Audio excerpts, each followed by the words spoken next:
Here's Part 8. Thought contains a vital principle because it is the creative principle of the universe, and by its nature will combine with other similar thoughts. As the one purpose of life is growth, all principles underlying existence must contribute to give it effect.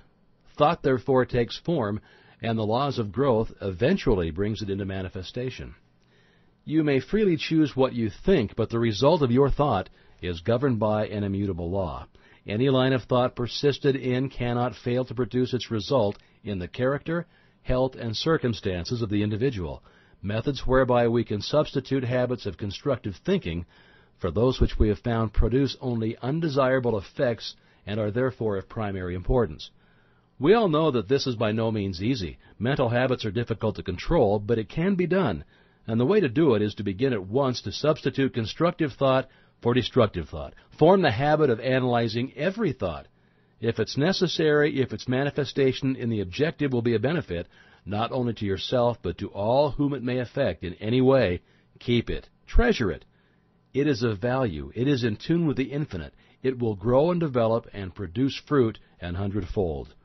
On the other hand, it will be well for you to keep this quotation from George Matthew Adams in mind. And I quote, "Learn to keep the door shut. Keep out of your mind, out of your office, and out of your world every element that seeks admittance with no definite helpful end in view." End quote. If your thought has been critical or destructive and has resulted in any condition of discord or inharmony in your environment, it may be necessary for you to cultivate a mental attitude which will be conducive to constructive thought. The imagination will be found to be a great assistance in this direction. The cultivation of the imagination leads to the development of the ideal out of which your future will emerge. Take the same position as heretofore and visualize a battleship. See the grim monster floating on the surface of the water. There appears to be no life anywhere about. All is silence. You know that by far the largest part of the vessel is underwater out of sight. You know that the ship is as large and as heavy as a 20-story skyscraper. You know that there are hundreds of men ready to spring to their appointed task instantly. You know that every department is in charge of able, trained, skilled officials who have proven themselves competent to take charge of this marvelous piece of mechanism.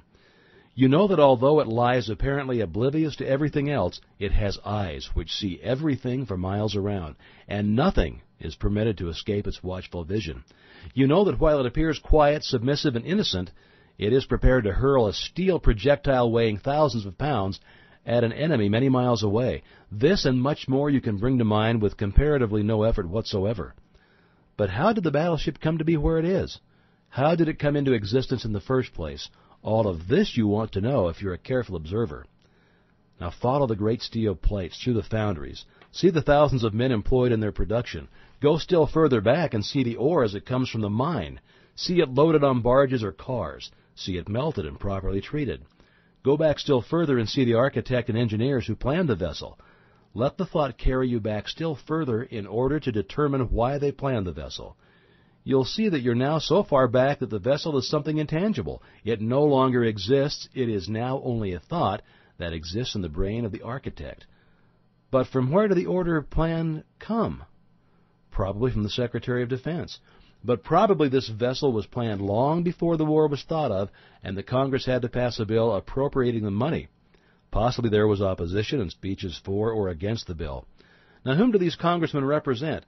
Well, they represent you and me, so that our line of thought begins with the battleship and ends with ourselves, and we find in the last analysis that our own thought is responsible for this and many other things of which we seldom think.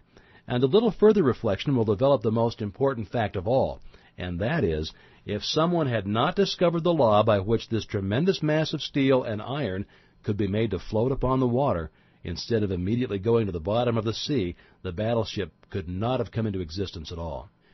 You'll find exercises of this kind invaluable. When the thought has been trained to look below the surface, everything takes on a different appearance. The insignificant becomes significant. The uninteresting, interesting. The things which we suppose to be of no importance are seen to be the only really vital things in existence.